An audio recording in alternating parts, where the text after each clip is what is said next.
of our thought and our ability to kind of handle what's coming at us. It's like, well, if you get annihilated by a stone a couple times, you're going to be a little sharper. So it's like kind of, we're a little sharper maybe in this moment. And just, so many people are hurting so much. So it's like, yeah, we don't need to add fuel to the fire, I think, right now. It's about kind of like, okay, how can we kind of like soften and listen to each other? And yeah, as a as an educator and somebody who's kind of taught history for a number of years, I've always kind of felt I've been detached. I've always looked at myself in my own historical context, and kind of like you were saying, Cass, where it's a privilege to live in interesting times. I wish I wasn't analyzing it so much and I was kind of just feeling it more. But in that sense, I'm also kind of, I really want to know why these people feel this way and kind of what they're thinking. So I don't know, I always kind of take that step back and hold space, and I go, okay, someone could be sitting in front of a painting in a gallery and I'll explain to them, why it's pertinent, whether they like it or not, and kind of seeing the wheels turn that I can do. Like I can explain that to them. And in this context, historically, I don't know that much. I know some, like I know my history, but I'm also kind of like, well, what perspective are they taking that they're feeling this way? And how can I kind of engage without just having like a negated conversation? So it's kind of it's an interesting thing to live through these times where you're kind of like, I can't understand how people feel this way, but I want to, I want to know why, So I don't know. It's kind of an interesting moment. And that goes into surfing where like you're sitting on the lineup with very different people, and what's going on. So I don't know.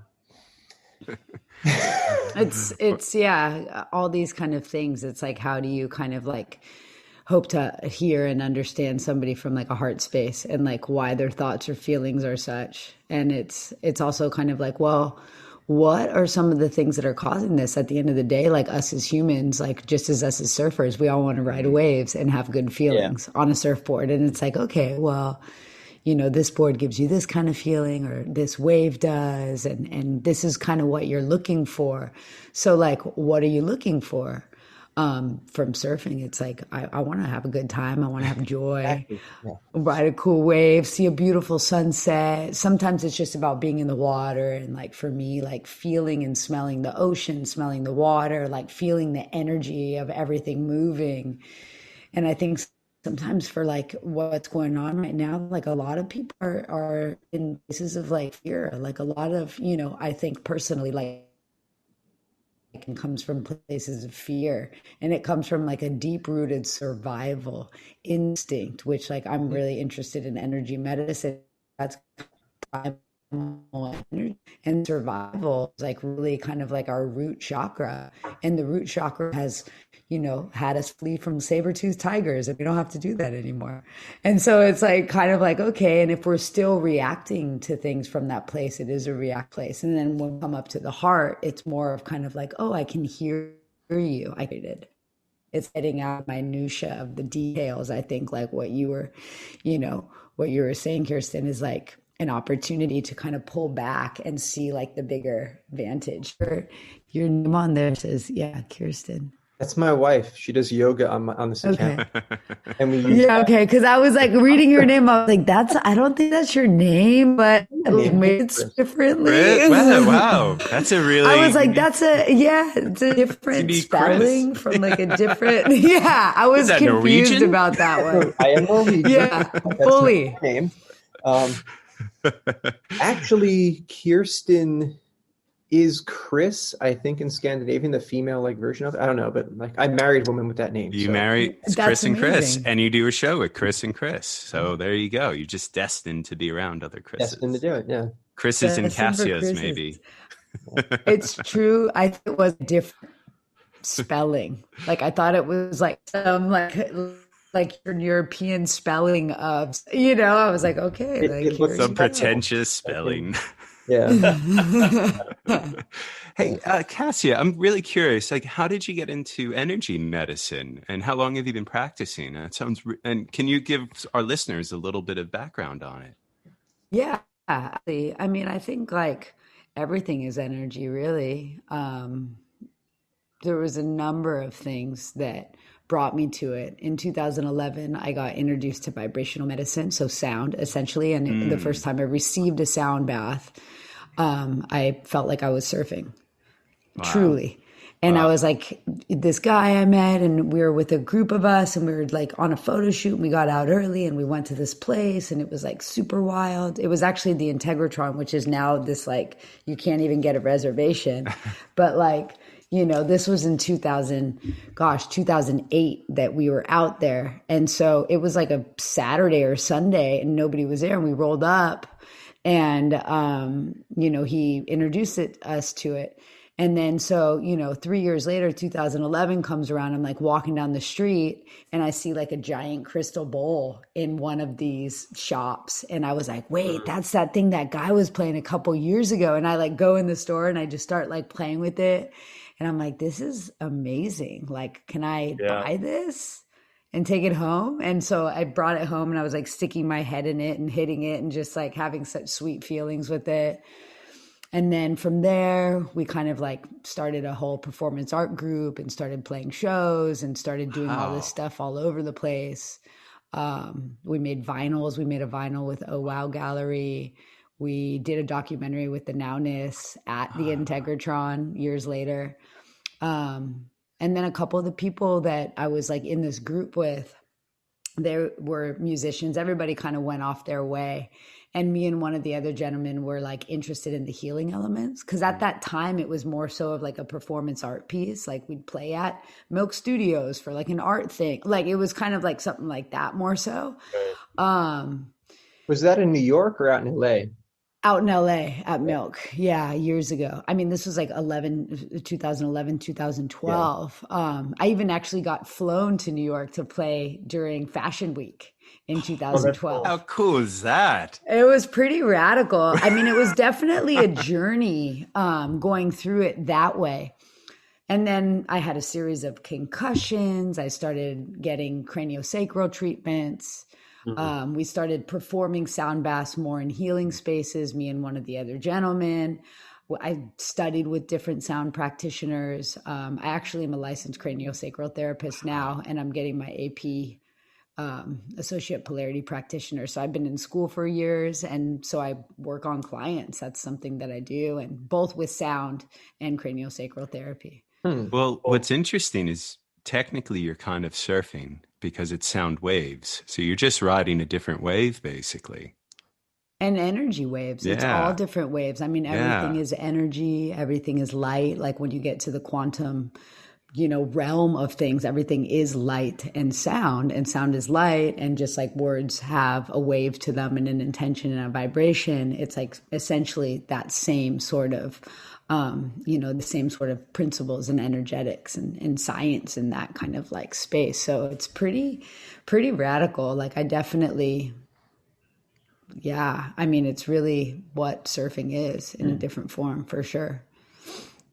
That is freaking cool. I mean, I've always been really interested in that. So just to hear someone who, you know, who's been experiencing it, like I think there's a lot to explore and learn from it. And I'm curious, like if there like studies have been done on it as well. I'd love to see. Yeah, like the sound therapy and everything. Oh, so many people. Yeah, there's like a bunch of, you know, different people who have been studying this for years and years and years. And there's like documented like specific frequencies that are aligned with like different organs and different kind of like harmonic resonances that when you attune things to through bioresonance, it actually kind of like brings like homeostasis and harmony back to things. They've even like developed a machine, like the Rife machine, and different kind of like basically using different frequencies that can like basically explode cancer cells or bring the body back to homeostasis or potentially bring harmony back to organs. And so, the Rife machine was kind of in and around the 70s. And now obviously our technology is way different than the 70s. So there's things like the amp coil, which take kind of like sound and vibration. And actually, I mean, the creators of it actually created it because they had Lyme disease. Actually, it detoxes Lyme disease out of you, certain vibrational codes. I'll have to look into that. I had it pretty bad. Yeah, it's called amp coil. Yeah, Chris, you had I had Lyme? like Bell's palsy for a year from Lyme. Holy damn. Growing up on Heavy. Long Island, yeah, that Yeah. happened. Well, yeah, Long Island, Pine Barrens, look out. Yeah. You Roll know around what's so it. funny? on high around, you're gonna get Lyme's disease.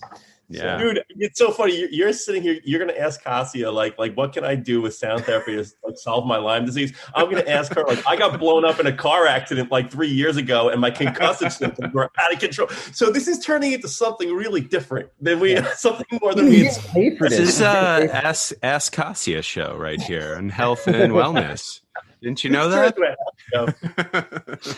No, absolutely. I mean, I can give you both some definite information. I mean, they definitely have different kind of sound programs and through the amp coil, they can actually really help with everything from kind of like physical ailments. Actually, there's like even different kind of like brain harmonizing frequencies for, some of the concussive symptoms, which is also why I got into craniosacral therapy.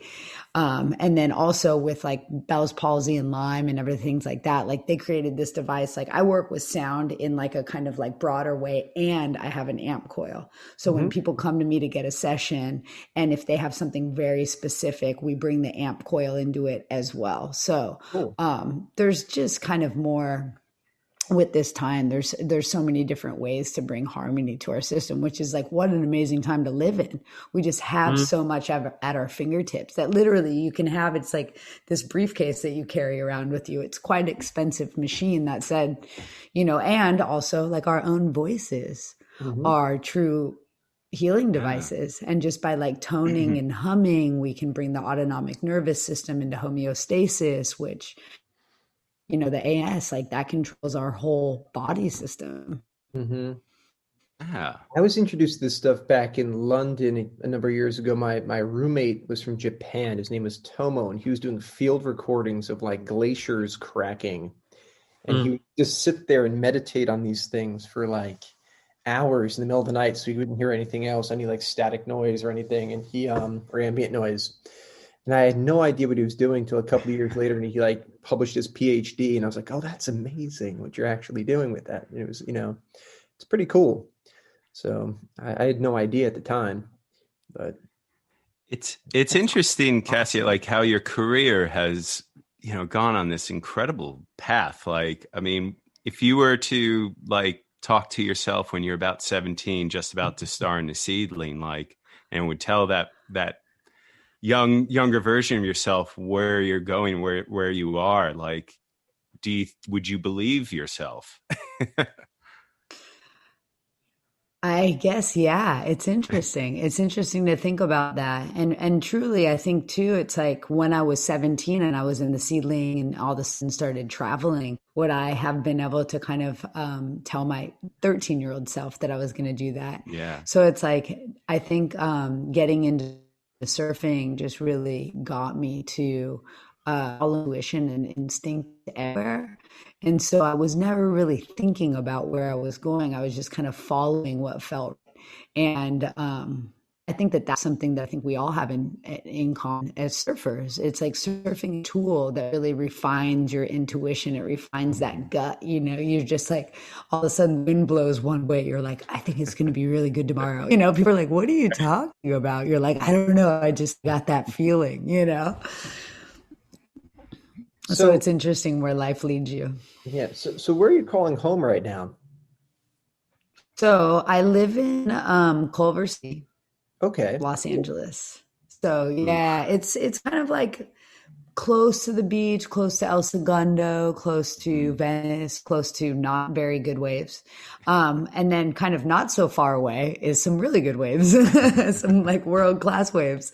That said, it's cool because I'm like in between, like I'm right off the freeway. So I can be like down south in an hour and a half or up north in an hour and a half. And then between Malibu and Topanga and some of the other point breaks, it's like 35, 40 minutes. It's nice to know somebody else has to travel for good surf, right, Chris? Where are you guys all out of? Where's everybody over there out of specifically? Like, are you all East Coast? Are you all out in New York? Yeah. And okay, Yeah. awesome. It's funny, like all of us at one time, we're all like based in New York City, and we're out of Brooklyn or New York, mostly Brooklyn, or New York City. We were traveling, out into the Rockaways, and all of us are Long Island based. We grew up on the island, so pretty much if you know you want to call home, it's